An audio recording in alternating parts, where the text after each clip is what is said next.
એટલા માટે બેનો અવળું પગલું ભરો ને પેલા 17 વાર વિચાર કરજો તમારા બાપની હું વીતતી છે બિચારો અંદરો અંદર રડતો હોય અંદરો અંદર કહેતો હોય શું કહેતો હોય ગમે એમ પગલું ભરી ગયો ને કાંઈ આ દુનિયામાં કદાચ 20 વર્ષનો દીકરો મરણ પથારીએ હોતો હોય ને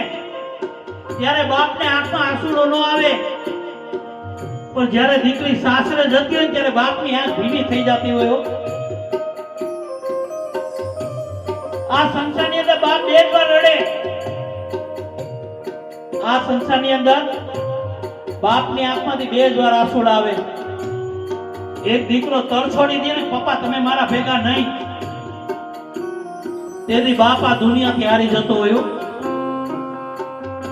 અને બીજી વાર દીકરી સાસરે જતી હોય ને એને વરાવાના ટાણા આવી ગયા હોય ને